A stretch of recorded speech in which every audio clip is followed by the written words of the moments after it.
नमस्कार दोस्तों, स्वागत है आपका हमारे YouTube channel doctor Mukesh Nautiyal maths पर। तो पुनः आपके लिए लाए हैं। जैसे आप जानते हो कि क्या चल रहा है कि जो इम्पोर्टेंट क्वेश्चंस हैं, जो सीरीज़ टाइप की है कि आपके लिए लगभग वो सारे क्वेश्चंस अवेलेबल कराए जाएं जो कि आपको एग्ज़ाम में हेल्प करें, ताकि प्रैक्टिस भी आपकी हो जाए और आप चेक भी कर सकें कि आपको कितने क्वेश्चंस आते हैं और कितने नहीं आते हैं। और उससे पहले मैं बताना चाहूँगा कि अगर आप टाइम कम है लेकिन अभी भी अगर कोई रिकॉर्डेड कोर्स लेना चाहता है या वो जो है टेस्ट सीरीज़ के साथ मेरी जुड़ना चाहते हैं, तो आप इस नंबर पे मुझे कांटेक्ट कर सकते हैं 9897544379। तो आज जो मैं आपके लिए इम्पोर्टेंट क्वेश्चंस या PYQ क्वेश्चंस लेके आया हूँ, वो बेसिकली किससे कनेक्टेड हैं?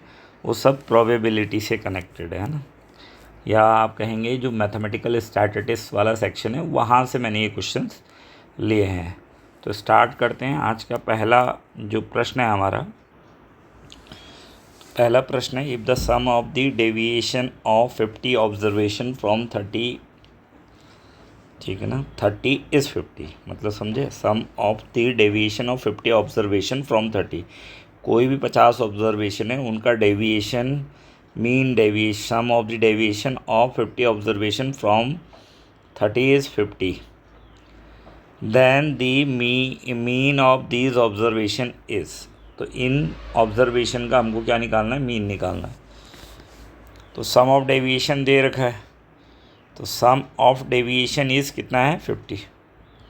सम ऑफ डेविएशन जो है वो कितना है? 50 दे रखा है। तो मान लेते हैं भैया कि वो ऑब्जर्वेशन जो हमारे पास, लेट ऑब्जर्वेशन, जो ऑब्जर्वेशन है उनको मान लेते हैं x1, x2, x3, कहाँ तक है? 50 तक है। तो अब आपको दे क्या रखा है? आपको दे रखा है कि 1 से लेके 50 तक जो हमारे पास ऑब्जर्वेशन है, अगर हम उनको xi मान लें, उनका डेविएशन 30 से, जो ऑब्जर्वेशन है हमारे पास 1 से 50 तक, उनका डेविएशन 30 से, उनका डेविएशन कहाँ से? The deviation of 50 observation from 30। तो 30 से जो उनका डेविएशन है वो कितना दे रखा है? उसका सम दे रखा है आपको 50। कितना दे रखा है? 50 दे रखा है। तो 50 दे रखा है, तो अब हम क्या करेंगे? इसको हम ऐसा लिख सकते हैं, देखो, summation i is equal to 1 to 50 xi और summation i is equal to 1 to 50, i is equal to 1 to 50, या सीधा ही लिख लो, कोई फ़र्क पड़ता नहीं, सीधा ही लिख लो इसको। तो क्या हो जाएगा? इसको हम ऐसा लिख सकते हैं ना, summation i is equal to 1 to 50 xi। अब देखो ये भी कितनी बार जाएगा, ये सब रखोगे आप, x1 माइनस 30, फिर x2 माइनस 30, फिर x3 माइनस 30, फिर x4 माइनस 30, तो आप देखोगे ये 30 कितनी बार जाएगा? 50 बार जाएगा। अरे आई की जगह वैल्यू रखोगे ना आप, x1 माइनस 30, जैसे i इज इक्वल टू 1 रखेंगे तो आएगा x1 माइनस 30, फिर आएगा x2 माइनस 30, फिर ऐसे करके चलता रहेगा, कहाँ तक? 50 तक जाना है। तो इसलिए मैं कह रहा हूँ डायरेक्ट लिख लो। तो ये कितना हो जाएगा? i is equal to 1 to 50 xi तो अलग कर दिया हमने, और ये 30 भी कितनी बार हो जाएगा? 50 बार हो जाएगा ना। अरे ये 30 को जोड़ोगे तो ये कितना आएगा? 30 कितनी बार? 50 बार हो जाएगा, क्योंकि 50 तक है। एक 30, 2 30, ऐसे करके इसने आगे चलना है, x3 माइनस 30, फिर x4 माइनस 30, ऐसे करके चलना है उसने कहाँ तक, और फिर आना है इसके राइट हैंड साइड में 50। तो ये 30 30 30, तो 50 बार हो गया, तो 30 50, और इज इक्वल टू कितना हो गया? That is 50। तो इसको ऐसा लिख लो, summation i is equal to 1 to 50 xi, 50 plus 30 into 50 है, 50 हो गया। अब इसको हम क्या करेंगे?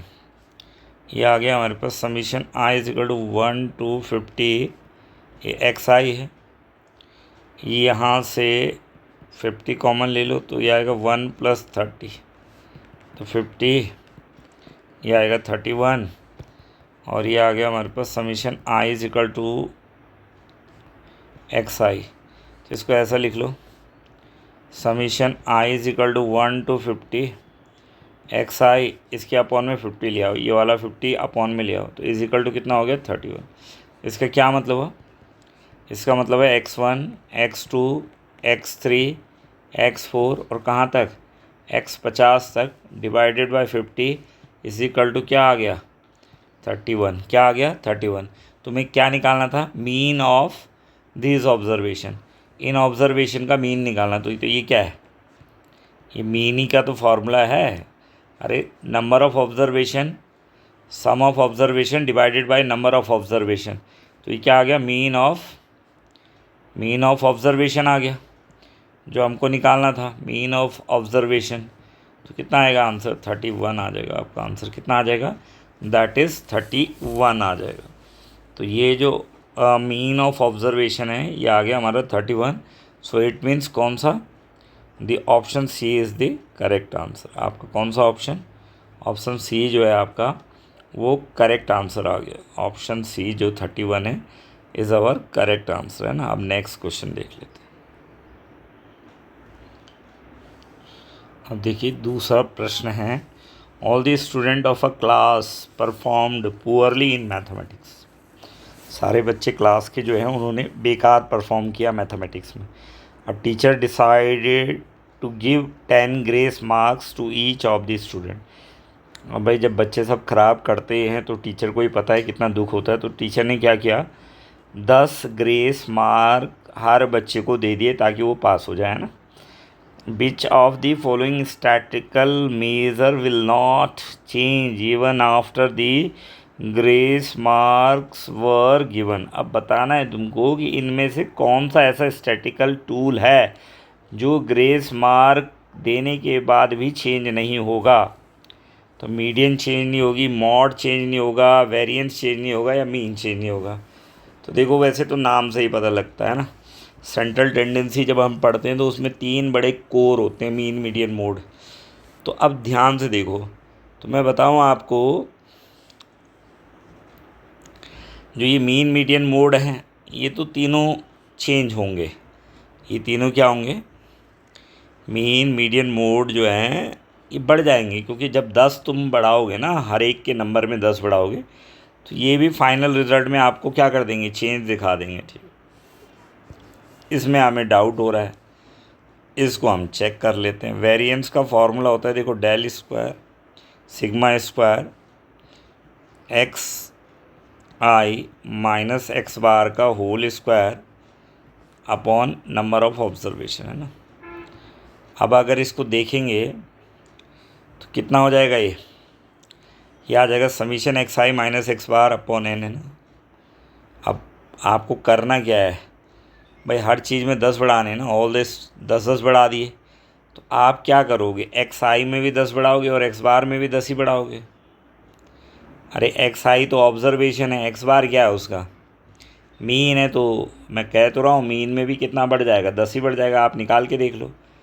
जब आप मान लो, मीन का सीधा सीधा संबंध नहीं होता है कि मान लो आपके पहले 0 नंबर आए, तो अब हर बच्चे को 10 दे दिए तो वो 10 ही तो बढ़ जाएगा उसमें। ठीक है, तो यानी एक्स आई में तो चेंज होगा, एक्स आई तो ऑब्जर्वेशन ही है, उसमें तो हम बदल ही रहे, तो उसके रिगार्डिंग मीन में भी चेंज हो जाएगा। तो इसको ऐसा लिख सकता हूँ मैं, क्या? समीशन ये हो जाएगा आपका एक्स आई प्लस 10, इसमें भी 10 का चेंज हो जाएगा, और एक्स बार जो मीन है उसमें भी 10 का चेंज हो जाएगा, है ना, अपॉन कैपिटल एन हो जाएगा। तो ये आ जाएगा, बस कहानी ख़त्म, पैसा हजम। तो ये समीशन ऑफ, देखो, X I plus 10 minus X bar minus 10, है ना, का whole square divided by N. 10 से 10 की छुट्टी कर दो, तो ये आ जाएगा आपके पास x I minus X bar का एन, ये आ गया ना। तो कल किसी ने मुझे बोला था कि स्निपिंग टूल का यूज़ करिए आप ना, क्योंकि मैं जैसे ऊपर नीचे इसको कर्सर को करता हूँ तो आप लोगों को दिक्कत होती होगी देखने में ना, जैसे अब मैं ऊपर कर रहा हूँ फिर नीचे कर रहा हूँ, तो वो आपको पता है उसमें यहाँ पर स्क्रीनशॉट आ जाता है। बट एक्चुअली होता है क्या, उसमें ये प्रॉब्लम आ रही है कि वो मैंने करा था बीच में, वो छोटा दिखता है फिर फ़ॉन्ट ना, क्योंकि वो एक तरीके से स्क्रीनशॉट होता है यहाँ पर, तो उसमें कम दिखता है। अब ये मैं जूम करके देखो ये बड़ा कर देता हूँ, तो तब देखने में आसानी रहती है जब आपको, क्योंकि जब ये चैनल में अपलोड होता है तो तब किसी को फ़ॉन्ट साइज़ ना हो, ऐसा ना हो, तो इसलिए थोड़ा ये है, तो थोड़ा सा तो दिक्कत है कि चलो अब पीपीटी बनाने को बना दें, लेकिन उतना टाइम का थोड़ा इशू है यार। मैं तो कैसे आप लोगों के लिए ला रहा हूँ कि ये क्वेश्चन आप लोगों तक पहुँच जाएँ, जो क्वेश्चंस एग्ज़ाम में आ सकते हैं, ताकि आप लोगों को ज़्यादा प्रॉब्लम ना आए, है ना। तो देखो ये आ जाएगा summation X I minus X bar upon N, तो ये तो सेम ही रह गया, यहीं से स्टार्ट करा था ना हमने। तो इसका मतलब वेरिएंस है, जिसको कि अगर 10 आप चेंज भी कर दोगे ऑब्जर्वेशन में, तो इसके वेरिएंस पे कोई फ़र्क नहीं पड़ता है ना। तो वेरी इंपॉर्टेंट क्वेश्चन है, दिस इज़ मोस्ट इम्पॉर्टेंट है। देखो ऊपर वाला भी AMRS 2023 में आया था, और ये वाला भी AMRS 2023 में ही आया है। जो पहला वाला कराया है, दूसरा कराया, तो ये सब किस में आ रखे, AMRS जो होते हैं ना, अभी भी हुआ था उसका एग्ज़ाम AMRS का, उसमें आया है। नेक्स्ट है, अब नेक्स्ट है 5 horses are in a race. 5 घोड़े हैं भाई, दौड़ रहे हैं। Mister A select 2 of the horses at random. अब कोई ए हैं, बी सी कोई भी हो सकता है, उसने 2 घोड़े सेलेक्ट करे randomly, and bats on them, और उन पर शर्त लगाई कि the probability that mister A selected the winning horses is. अब आपको ये बताना है कि ए ने जीतने वाले घोड़ों को सिलेक्ट किया होगा ना। 5 घोड़े हैं, ये 5 घोड़े हैं मान लो, और ए ने कोई 2 रैंडमली उठाने इनमें से। अब क्या है कि आपको ये बताना है कि उसकी प्रोबेबिलिटी बतानी है कि मिस्टर ए ने जीतने वाले घोड़े सेलेक्ट किए होंगे। तो भैया सीधी सी बात है, तो जो रिक्वायर्ड प्रोबेबिलिटी होगी वो कितनी होगी, 2/5 ही तो होगी। अरे अनुकूल घटनाएं 2 ही तो है, कोई भी 2 घोड़े उसने सेलेक्ट करे होंगे, तो फेवरेबल कितना हो गया, 2। और कुल कितने हैं, टोटल घोड़े कितने हैं, 5। तो भाई अगर मान लें कि उसकी जीतने की संभावना कितनी है, इन्हीं 2 के साथ तो है उसकी जीतने की संभावना। अब जो 3 उसने सेलेक्ट नहीं करे उनके साथ तो नहीं है, तो उसके लिए फेवरेबल जो आउटकम्स है वो तो 2 ही है, क्योंकि रैंडमली उसने 2 घोड़े सेलेक्ट करे हैं, तो वो हमारा फेवरेबल हो गया, और टोटल हो गया हमारे 5। सो फाइनली आंसर कितना हो जाएगा, 2/5। कितना हो गया, क्योंकि टोटल कितने हॉर्स हैं, 5 हैं, उसने 2 सेलेक्ट करे, तो 2 के जीतने की प्रायिकता क्या होगी, प्रोबेबिलिटी क्या होगी, selected of the winning horse. अब इन 2 में से वो जो है वही जीतेंगे, तो तब तुम्हारा आंसर आ जाएगा 2/5, है ना। तो देखो कभी कभी ऐसा सिंपल क्वेश्चन भी आ जाता है, सिंपल ही है ये तो। और ये भी AMRS PGT 2023 में आ रखा है ना, तो आ सकता है, ऐसा कुछ नहीं है। मैंने कहा जर्नल है, प्रोबेबिलिटी है तुम्हारे सिलेबस में, तो कुछ भी दे सकता हो। जनरल प्रोबेबिलिटी जरूर थोड़ी कंडीशनल, अभी कंडीशनल मल्टीप्लिकेशन वहाँ से तो बहुत आते हैं, तो वो बताऊंगा। AMRS का पेपर कंपैरेटिवली उत्तराखंड के लेक्चरर के काफ़ी आसान आता है। इवन अभी आपने रिसेंटली के यूपी का पेपर हुआ वो देखा होगा, PGT, सारे क्वेश्चन NCERT से ही आ रहे हैं उसमें लगभग लगभग। अभी दिखाऊंगा एक दिन, मैं उसका सॉल्यूशन करके देता हूँ आप लोगों को, तो देखोगे आप उसको, तो सारे क्या हैं, कैसे क्वेश्चन है, एन NCERT के क्वेश्चन है वो, है ना। अब नेक्स्ट है हमारे पास, अब है if the standard deviation of 2, 3, A and 11 is 3.5 है, 3.5 है, then which of the following is true, इन चारों में से कौन सा ट्रू है। तो देखो स्टैंडर्ड डेविएशन है, क्या दे रखा है, 2, 3, A और 11 का 3.5 दे रखा है। तो स्टैंडर्ड डेविएशन अगर मान लो, हम पहले क्या करते हैं कि जो हमारे पास क्या गिवन है, इसमें स्टैंडर्ड डेविएशन दे रखा है ना, तो स्टैंडर्ड डेविएशन दे रखा, तो स्टैंडर्ड डेविएशन का ही फॉर्मूला लिख लो पहले। तो स्टैंडर्ड डेविएशन क्या होता है, सिग्मा और ये होता है summation I is equal to 1 to n X I का स्क्वायर अपॉन n, और summation I is equal to 1 to n, और ये हो गया एक्स आई अपॉन n का होल स्क्वायर, है ना, ये दे रखा। अब स्टैंडर्ड डेविएशन दे रखा उसने 3.5। तो आप क्या करो, दोनों तरफ स्क्वायर कर दो। तो 3.5 का स्क्वायर, तो इस तरफ स्क्वायर कर दोगे तो स्क्वायर रूट हट जाएगा। तो स्क्वायर रूट हट जाएगा तो ये आ जाएगा हमारे पास summation I is equal to 1 to n X I का स्क्वायर अपॉन n, और ये वेरिएंस भी बन जाता है ना जब स्क्वायर करते हैं उसका, है ना। तो summation I is equal to 1 to n X I upon n का क्या हो जाएगा, दैट इज़ होल स्क्वायर हो जाएगा, ठीक है ना, होल हो जाएगा। अब आप समझो तो ये तो हो गया 3.5 का स्क्वायर, ठीक है।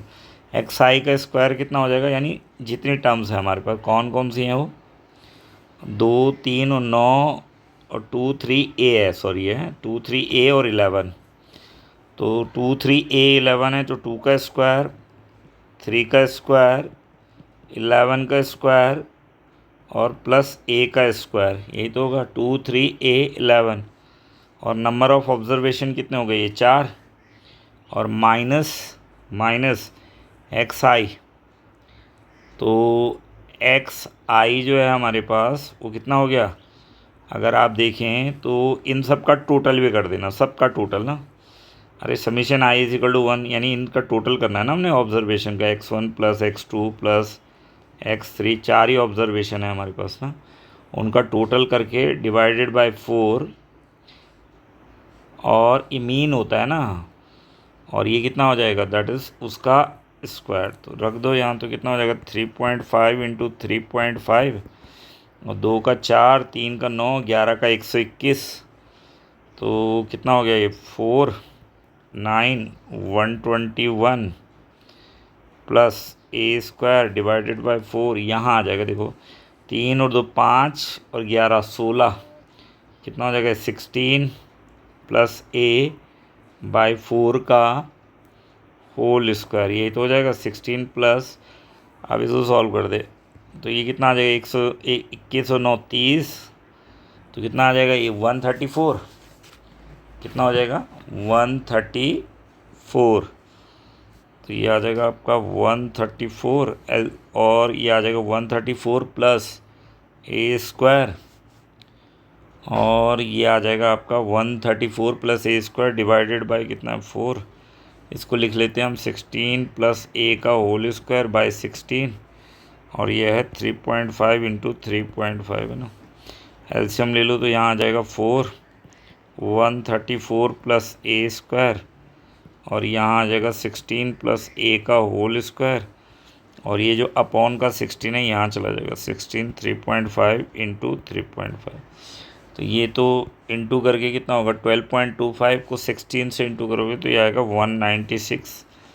ये आ जाएगा आपका 4 4 जा 16, 4 3 जा 12, 3, तो ये आएगा 536 प्लस 4a स्क्वायर, इसको बोल दे होल स्क्वायर, तो कितना हो जाएगा 256 प्लस ए स्क्वायर प्लस 32a, है ना। तो ये आ गया 196, 536 प्लस 4a स्क्वायर माइनस का 256 माइनस ए स्क्वायर माइनस का 32, इसको थोड़ा अरेंज कर लो 4a, ये आ जाएगा 3a स्क्वायर, 3a स्क्वायर, और फिर ये देखो 536 में से 256 माइनस कर दोगे, इसको इधर लाना 32a है ना, ये माइनस का 32a, 536 से 256 माइनस 6 में से 6 गया 0, और 13 में से 5 गया 8, और 4 में से 2 गए 2, 280, और कितना है 196। तो ये आएगा 3a स्क्वायर माइनस का 32a,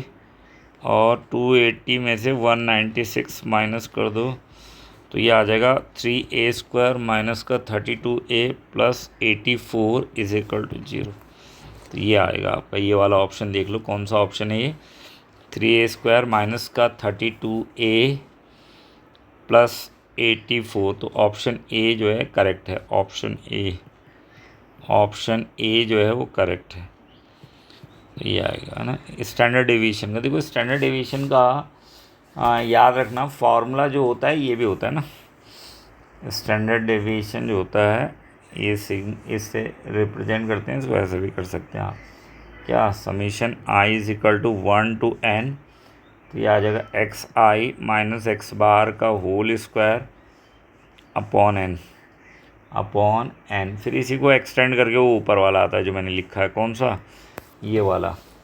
इससे क्वेश्चन जरूर आना है तुम्हारे सिलेबस में ना, इसको ऐसे भी लिख सकते हैं। फिर क्या अगर इसको खोल देंगे तो ऐसे बन जाता है ना, ये जो मैंने अभी लगाया आपके पास, summation I is equal to 1 to n, और ये आ जाएगा एक्स आई का स्क्वायर अपॉन एन, और ये मीन है, मीन तो मीन का फॉर्मूला तुम्हें पता ही है, sum of observation upon number of observation, तो वही उसने लिख दिया यहाँ। देखो I is equal to 1 to n, तो एक्स आई अपॉन एन का क्या कर दिया इसने, होल स्क्वायर। तो ये ऐसा भी है, तब इसका स्क्वायर कर देते हैं तो वेरिएंस बन जाता है, इसका स्क्वायर कर दोगे तो फिर ये वेरिएंस बन जाएगा आपका, क्या बन जाएगा, तब ये वेरिएंस बन जाएगा एक्स आई का स्क्वायर अपॉन एन, और ये आएगा summation I is equal to 1 to n X I upon N का होल स्क्वायर, तब ये वेरिएंस बन जाएगा। ठीक है, तो ये होता है स्टैंडर्ड डेविएशन, और ये फिर जैसे स्क्वायर करते हैं इसका तो ये क्या बन जाता है, वेरिएंस बन जाता है। इंपॉर्टेंट है, ये आएगा पेपर में पक्का है। नेक्स्ट क्वेश्चन देख लेते हैं आप। If summation F I X I 3100 summation F I X I minus X bar का whole square 10050 and N is equal to 50, then the variance is, KVS में आ रखा है, KVS PGT 2023 है ना, आसान सा क्वेश्चन है। अब देखो ये जानबूझ के दे दिया तुम समीशन एफ आई, इसकी ज़रूरत पड़ेगी नहीं हमको वैसे, बस अगर फार्मूला पता होना चाहिए। देखो वेरिएंस का फार्मूला होता है जब आपके पास फ्रीक्वेंसी की टर्म्स में हो, अनग्रुप डेटा और ग्रुप डेटा फ्रीक्वेंसी सबके लिए अलग अलग होता है। F I X I minus X bar का whole square upon summation F I, ये फार्मूला होता है ना यार। तो अब इतने की वैल्यू दे रही है उसने, समीशन किसकी वैल्यू दे रखी है हमको, F I X I minus X bar की वैल्यू तो दे ही रखी, ये वाली वैल्यू, ये वाली वैल्यू तो हमको गिवन है ना, ये वाली तो गिवन है। कितनी गिवन है ये गिवन है भाई 10050 है ना, और नीचे जो समीशन एफ आई होता है ये किसके बराबर होता है, एन, सम ऑफ फ्रीक्वेंसी जो होता है एन के ही तो बराबर होता है, तो एन भी दे ही रखा उसका 50, एन कितना दे रखा है 50 दे रखा है, 0 से 0 काट दो, 5 2 जा 10, 5 5 1 जा 5, तो कितना आ जाएगा 201 आपका क्या आ जाएगा, दैट इज़ आंसर आ जाएगा, है ना। तो ऐसा भी नहीं है कि मैं कह रहा हूँ कि हमेशा टफ ही क्वेश्चन आएगा, इजी भी आता है, हर टाइप से क्वेश्चन आता है, और आपको ध्यान रखना है कोई भी प्रश्न कहीं भी वो आपसे पूछ सकता है, बस थोड़ा हम उस हिसाब से तैयार रहें तो हमारे लिए क्या होता है, इजी हो जाती है चीज़ें। बहुत सारे रिलेशंस हैं जो काम आते हैं आपके एग्ज़ाम में। अब नेक्स्ट है, the median and standard deviation of a distribution are 20 and 4 respectively. If each item of the distribution is increased by 2, then median and ST will be increased by 2, median will be increased by 2, ST will be remain same, median will increase by 2 but ST will decrease by √2, median will remain same but ST will increased by 2। अब देखो ये मैं आज बता रहा हूँ तुमको कि UKPSC 2026 लेक्चरर में एक क्वेश्चन ऐसा ज़रूर आएगा, जैसा अभी आपने देखा पहला प्रश्न भी कुछ ऐसे ही था, वो वेरिएंस पर था और ये स्टैंडर्ड डेविएशन पर। तो इसका मैं तुम्हें शॉर्टकट बता देता हूँ, शॉर्टकट ध्यान दो जो तुम्हें एग्ज़ाम में बहुत मददगार होगा। क्या होगा कि जब भी आप कुछ एडिंग और सब्ट्रैक्टिंग करते हैं, एडिंग एंड सब्ट्रैक्टिंग करते हैं किसी कांस्टेंट को, अ कांस्टेंट, जब क्या करते हैं adding and subtracting a constant, तो देखो याद रखना मीन चेंज होता है, अभी बताया था मैंने ऊपर, सेंट्रल टेंडेंसी चेंज होती है, मीडियन चेंज होता है ना, मॉड चेंज होता है, क्लियर हो गया। लेकिन बट ध्यान दो standard deviation does not change. अब स्टैंडर्ड डिविएशन चेंज नहीं होता, वेरिएंस भी चेंज नहीं होता। अब इसी की वजह से नहीं होता वो, क्योंकि पता है आपको क्यों नहीं होता स्टैंडर्ड डिविएशन चेंज? क्योंकि जो वेरिएंस होता है ना वो नहीं चेंज होता, या हम कहें कि जो स्प्रेड होता है वो रिमेन सेम, जो वेरिएंस है वो सेम रहता है, तो उसकी वजह से स्टैंडर्ड डिविएशन भी क्या हो जाता है, सेम ही रहता है। तो इसका क्या मतलब हुआ?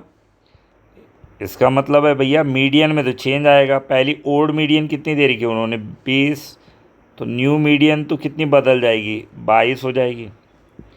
लेकिन स्टैंडर्ड डेविएशन वही रहेगा जो पहले दे रखा है। तो स्टैंडर्ड डेविएशन पहले कितना दिया है उसने, स्टैंडर्ड डेविएशन 4 दिया, तो वो 4 ही रहेगा। तो अब कौन सा आंसर सही होगा? देखो, median and standard increase by 2 नहीं हो सकता। Median will increase by 2 but standard deviation will remain same, तो ये हमारा आंसर हो गया। मीडियन विल इंक्रीज बाय 2 ठीक है ये, but S D will decrease by 2 गलत हो गया। Median will remain same, but ये तो हो ही नहीं सकता, ये भी गलत है। तो आप मान के चलो एक प्रश्न जरूर आएगा ऐसा, ये जो चेंज करने वाला है, इसलिए 2 प्रश्न करा दिए मैंने। एक पहला वाला कराया था वेरिएंस वाला, उसको तो मैंने फार्मूले से करा के दिखाया तुमको, सीधा फार्मूले से चेंज करके। लेकिन फार्मूला नहीं लगाना हर जगह, अगर फार्मूला ही लगाना है तो तब दिक्कत होती है ना। आप क्या करो, फार्मूला क्यों लगा रहे हो? ट्रिक रखो, बट ट्रिकी क्वेश्चन हैं, होता ही ट्रिकी है भैया। पेपर में वो क्वेश्चन ज़्यादा आता है जो ट्रिकी होता है। अब कई लोग मेरे को बोलते हैं कि अब एग्ज़ाम के लिए टाइम मैनेजमेंट कैसे करें। तो टाइम मैनेजमेंट का एक पॉइंट मैंने कल बताया, एक पॉइंट परसों बताया था, एक पॉइंट आज बता रहा हूँ टाइम मैनेजमेंट के ऊपर, कि अगर आपको टाइम को मैनेज करना है तो एक ज़्यादा से ज़्यादा ट्रिकी क्वेश्चंस करो। जो ट्रिकी क्वेश्चंस होते हैं वो ज़्यादा आते हैं एग्ज़ाम में, मतलब जिनके शॉर्ट फॉर्म बन सकते हैं, जिनके शॉर्टकट बन सकते हैं, वो ज़्यादा आते हैं। कुछ ऐसे क्वेश्चन होते हैं ना जिनके शॉर्टकट बनते ही नहीं हैं, तो वो कहाँ से आएंगे। पर जिनके ज़्यादा बनते हैं और दिखते हो बड़े हैं, अब जैसे यही क्वेश्चन है, तो आप कोई पहले मीन मीडियन निकाल के देखेगी कितना चेंज हो रहा है, तो दिख तो बड़ा लंबा रहा है, पर है बड़ा छोटा। लेकिन छोटा तब है जब आपको ये पता है, मैंने पहले भी बताया कि भाई मीन मीडियन मोड ये तो चेंज होंगे, ये क्या होंगे, चेंज होंगे। पर वेरिएंस और स्टैंडर्ड डेविएशन जो है रिमेन सेम, ये क्या रहते हैं, सेम ही रहते हैं ना। नेक्स्ट देख लेते हैं, ठीक है। अब अगला है, the mean of 5 observation is 4 and their variance is 5.2। If 3 of those observation are 1, 2 and 6, the other 2 are, जो बाकी 2 हैं वो कौन से होंगे, है ना। बाकी 2 जो ऑब्जर्वेशन है वो कौन से हैं। तो अब जब हमें पता नहीं है तो हम एक्स वाई मान लेते हैं। तो देखो मीन दे रखा है 1, 2, 6, एक्स वाई कितना होगा 5, इनका मीन कितना दे रखा है उन्होंने 4। The mean of 5 observation is 4 दे रखा है। तो यहाँ से एक इक्वेशन बना लो, एक्स प्लस वाई 20, और ये कितना हो 6 और 2 8 और 1 9, तो एक्स प्लस वाई हो जाएगा 11, इक्वेशन 1 बन जाएगी आपके पास, ठीक है। फिर वेरिएंस भी दे रखा है इनका, तो वेरिएंस कैसे निकालते हैं हम, 1 का स्क्वायर, 2 का स्क्वायर, 6 का स्क्वायर, एक्स का स्क्वायर, वाई का square, divided by the number of observation, या अनग्रुप डेटा के लिए, और साथ में जो मीन होता है, मीन का स्क्वायर है, उसको क्या कर देते हैं, माइनस कर देते हैं। तो ये गिवन है आपको कितना 5.2। ये किसका फार्मूला है, this is formula for the variance you have, है ना। कई बार लिखा दिया मैंने, देख लेना अगर ऐसा भी है तो। वेरिएंस का क्या है, ये नॉर्मल ऑब्जर्वेशन, ठीक है। तो ये फार्मूला होता है। तो अब ये होता है ना फार्मूला, वेरिएंस का होता है ये X square upon N minus X bar का स्क्वायर, तो ये वाला लगाया मैंने, तो 5.2। अब देखो एक तरीका तो ये है कि आप इसको पूरा सॉल्व करके एक्स वाई की वैल्यू निकालो, यानी एक इक्वेशन ये बनाई, एक यहाँ से बना लो। तो यहाँ से जो इक्वेशन बनाओगे, जैसे मान लो आपका आ गया 36, 40, 1, 41 plus X square plus Y square, और इसको इधर कर दिया हमने बाय 5, और ये आ गया 5.2 प्लस 16, है ना। 5.2 प्लस 16 हो गया ये। तो 5.2 प्लस 16 कितना हो जाएगा आपका, 16 4 20 21.2 हो गया ना। तो ये आ जाएगा आपका 41 plus X square plus Y square बराबर आएगा 21.2 इंटू 5। तो ये कितना आ जाएगा 21, 5 दूना 10, 5 ही कम 21.2 हो गया। 5 2 जा 5 1 जा 5 6 और 5 दूनी 10, 106 कितना आ गया 106। तो 41 plus X square plus Y square. अब देखो X square plus Y square कितना हो जाएगा 106 माइनस 41। तो X square plus Y square हो जाएगा आपका कितना, दैट इज़ 65। ये क्वेश्चन 2। अब एक तरीका तो ये है कि आप इन दोनों को अब यहाँ से y की वैल्यू उठा के यहाँ रख दो या x की रख दो, सॉल्व करके क्वाड्रेटिक इक्वेशन बनेगी और उसके फैक्टर कर देना ना। जैसे फ्रॉम फर्स्ट से आप y की जगह कितना रख दो, y जो फ्रॉम फर्स्ट इक्वेशन थी हमारी x प्लस वाई 11 बनी थी, तो y 11 माइनस क्या हो जाएगा x, इसमें रखोगे तो X square plus Y 11 minus X का स्क्वायर और 65 है ना। तो ये क्वाड्रेटिक इक्वेशन बन जाएगी लगभग लगभग जो भी है। तो क्वाड्रेटिक इक्वेशन बनना है इसने, इसको सॉल्व करके क्वाड्रेटिक इक्वेशन बन जाएगी 11x प्लस 22 बराबर 0। फिर इसके फैक्टर करेंगे हम, फैक्टर करेंगे तो एक्स स्क्वायर और ऐसे 2 नंबर तो 7 और 4 हो जाएगा ना। तो 7x minus 4x plus 28 is equal to 0। तो ये आ जाएगा आपका x माइनस 7 और माइनस 4x माइनस 7।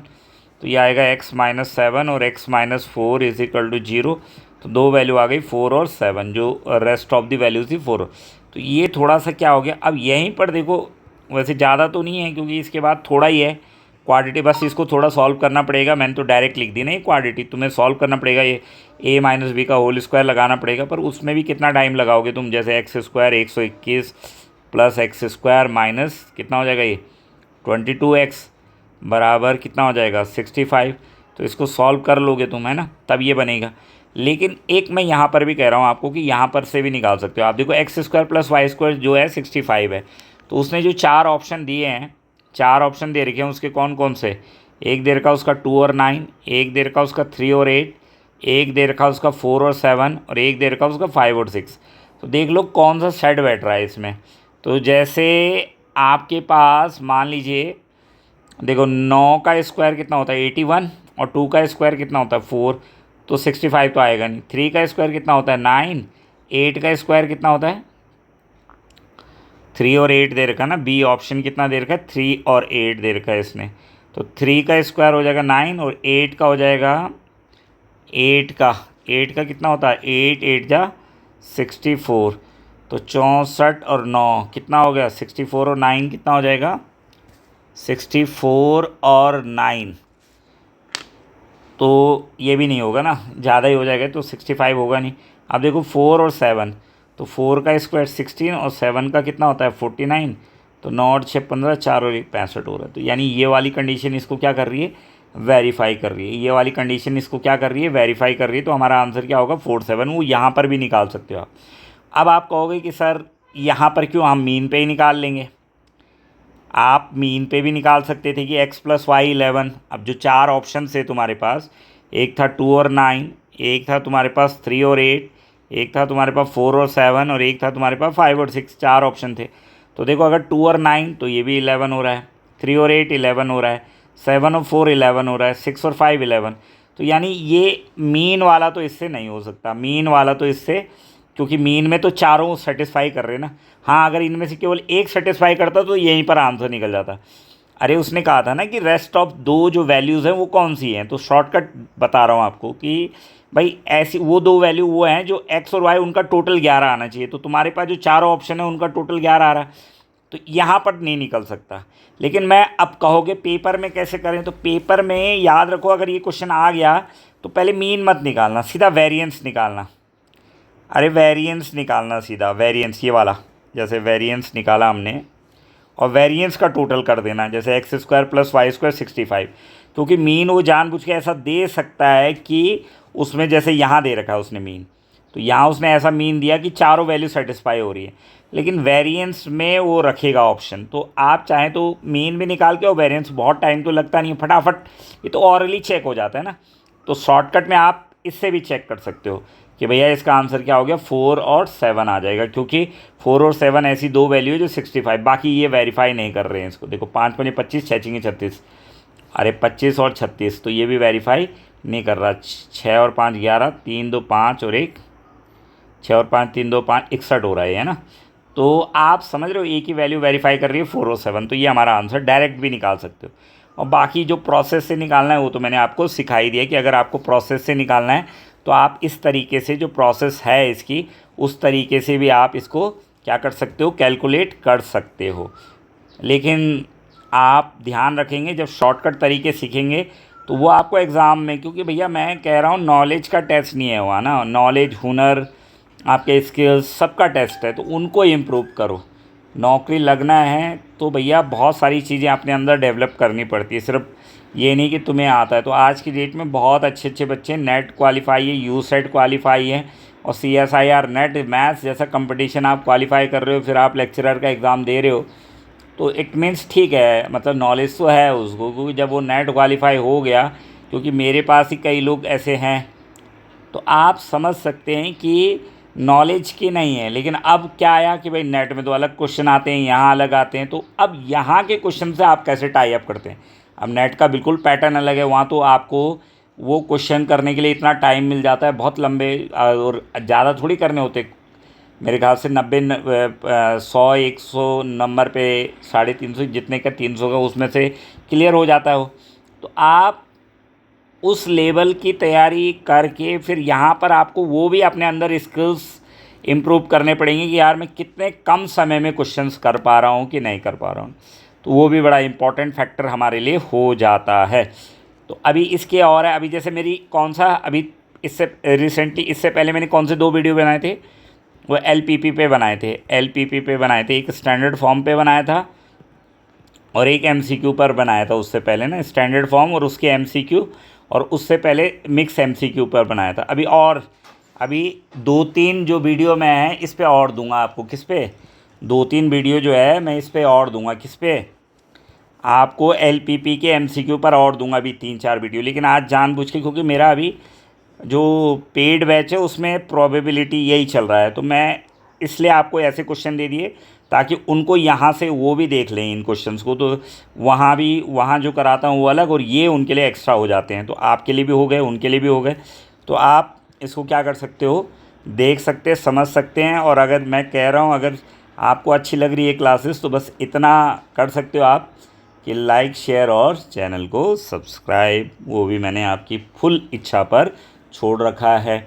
और कहीं पर आपको कुछ प्रॉब्लम्स हैं और कहीं पे लग रहा है आपका कोई सजेशन है या कुछ है कि यहाँ से थोड़ा इस टॉपिक को भी, तो आप जैसे ही मेरा यहाँ सिलेबस पूरा होता है उसके बाद मैंने टेस्ट सीरीज़ शुरू करनी है। तो अगर टेस्ट सीरीज़ में आप जुड़ना चाहते हो तो आप जुड़ सकते हो। ठीक है, ओके, थैंक यू।